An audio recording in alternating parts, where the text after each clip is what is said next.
जिंदाबाद जय जय जय जय जय भीम जिंदाबाद। अम्बेडकरवादी बन गया ना, लाखों मनुवादियों पे भारी रहता है। लड़ना अपराध है, पाप है। क्या इस देश में आप देख लीजिए, इस समाज, हमारे समाज के लोगों को यही कहा गया कि राजनीति जो है बहुत गंदी चीज है। भैया हम कह रहे हैं, जब इतनी ही गंदी चीज है तो सत्ता में स्थापित होने के लिए ये लोग इतना व्याकुल क्यों? भीम आर्मी के लोग काफी हैं। जो भीम आर्मी भारत एकता मिशन के वरीय उपाध्यक्ष संतोष अम्बेडकर जी आए हैं, चलिए उनसे मिलते हैं। भीम आर्मी भारत एकता मिशन देश के पश्चिमी में है। ऐसा प्लान तो नहीं है कि आप आरजेडी का खेल बिगाड़ेंगे? मतलब देखिए, एक बात बताइए, हम किसी का खेल बिगाड़ने नहीं है, हम अपना खेल बनाने आए हैं। इस बात को ध्यान रखना है। और रही बात चुनाव का, तो हम कहना चाहते हैं कि इस देश में एक बड़ी आबादी है दलित समाज की।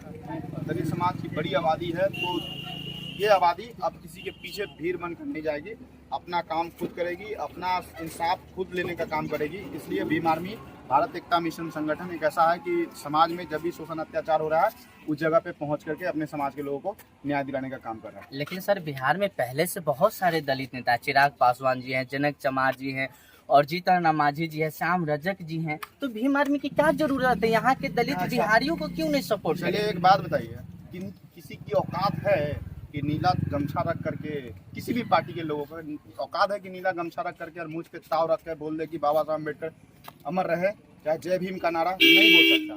और ये बोलते हैं ये बात देखिए, वो भी हमारे बहुजन समाज के लोग हैं और हो सकता है भटके हुए हैं। एक वक्त आएगा वो खुद हमारे समाज के साथ खड़े होंगे।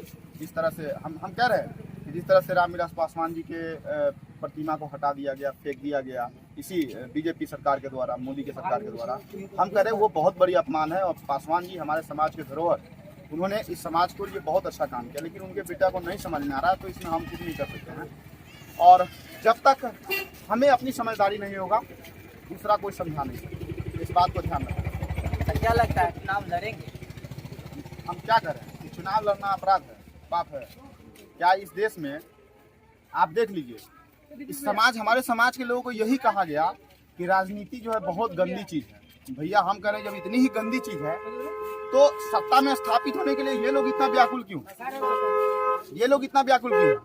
क्योंकि सत्ता की चाबी बाबा साहब अम्बेडकर ने कहा है कि पॉलिटिक्स इज द मास्टर की। समझ में आ रहा है कि दुनिया के हर जो ताला जो है ना, उसी से खुलेगा। तो जब तक आप सत्ता में, विधानसभा में, विधानमंडल में, आप लोकसभा में नहीं बैठेंगे, राज्यसभा नहीं जाएंगे, तब तक आपको चीजें नहीं समझ में आएगी कि हमारा हक अधिकार कहाँ।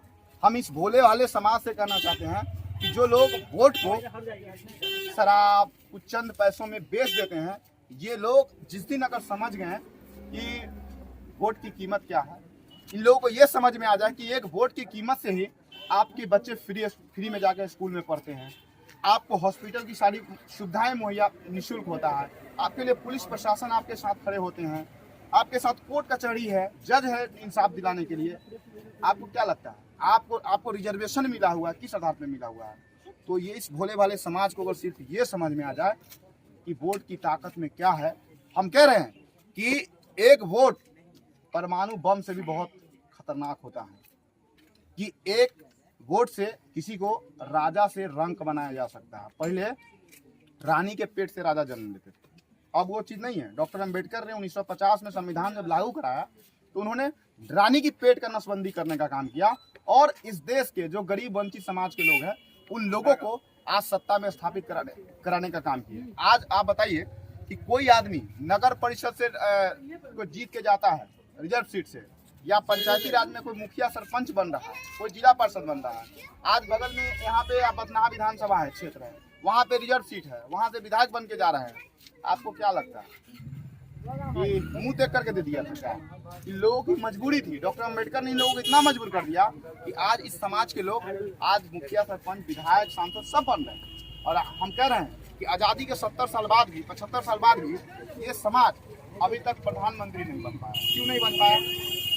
इनकी आबादी आप उठाकर देखिए कि दलित समाज आज तक प्रधानमंत्री नहीं बन पाया।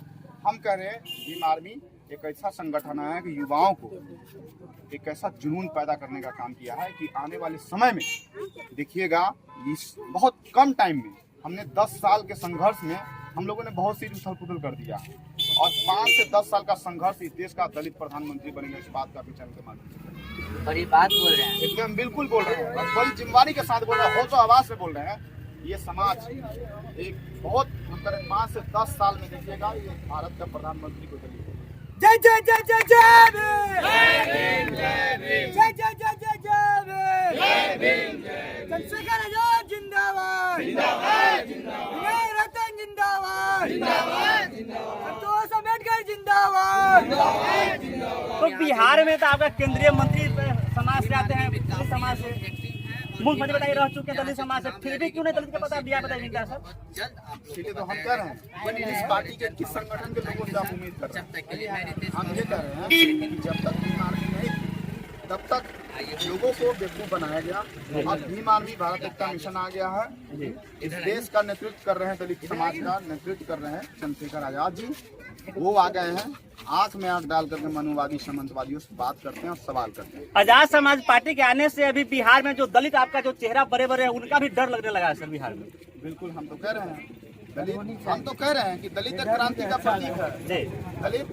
दलित को जितना दबाया गया है, दलित उतना ही तेजी से उठ रहा है। और आपको बता दूं कि एक बार बाबा साहब अम्बेडकर ने जब रिपब्लिकन पार्टी का स्थापना किया था, तो उस समय बाबा साहब अम्बेडकर ने हाथी का सिंबल दिया था। जानकारी के लिए आप सबको बता दें कि रिपब्लिकन पार्टी की स्थापना के समय बाबा साहब ने हाथी का सिंबल दिया। उस समय लोगों ने हंसा था कि डॉक्टर अम्बेडकर इतने बड़े हाथी का सिंबल देकर के आप क्या समझते हो, क्या साबित करना चाह रहे हो? तो डॉक्टर अम्बेडकर ने कहा था कि हमारा समाज इस हाथी के समान है। हाथी बैठता है, जल्दी उठता नहीं, लेकिन उठता है तो फिर अपने हिसाब से वो चलता है। तो ये समाज वही है कि जब दलित समाज सोया हुआ था और आज दलित समाज जग गया है, चीजों को जान गया है और अपने रक्षा सुरक्षा करना इस समाज की उचित है।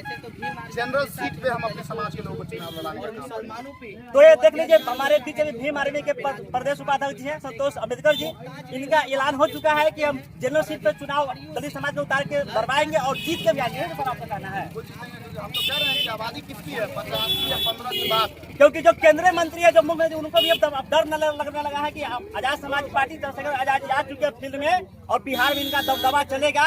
और ऐसा नौजवान के ट्रेनिंग दे रहे हैं कि इनका एक कच करता 100 अम्बेडकरवादी क्या बोलते हैं 100 जो मनुवादी उसमें भारी पड़ने जा रहा है। सर यही बात है ना? हम आपको कह रहे हैं कि एक अम्बेडकरवादी बन गया ना, लाखों मनुवादियों पे भारी रहता है। इस बात को मैं आपको गारंटी से कह रहा हूं। ट्रेनिंग कहाँ से दे रहे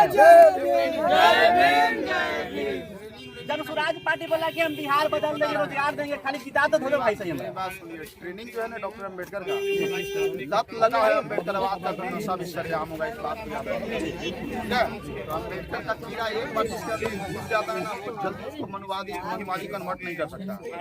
तो आज हमारे समाज के लोग भोले भाले गए हुए हैं, इधर आएंगे, जिस दिन आएंगे उस दिन हमारे साथ यानी कि आप आज निकल हमारा सत्ता होगा ही और हम लोग पूरा तैयारी में सत्ता हाथ लेके चलिए क्या? हम तो कह रहे हैं हमारे लोगों को शिक्षा से वंचित रखा गया ना, नहीं तो पढ़ने की उसका होता ना, बात हमारा ये नहीं होता। ये इन बच्चों का भविष्य बनाना है हम लोग। तो चलिए इन बच्चों का देखिए भविष्य की बात है, हमारे सर ने बहुत अच्छे जवाब दिए हैं और सीतामढ़ी में जनरल सीट पर चुनाव लड़ने की तैयारी पूरी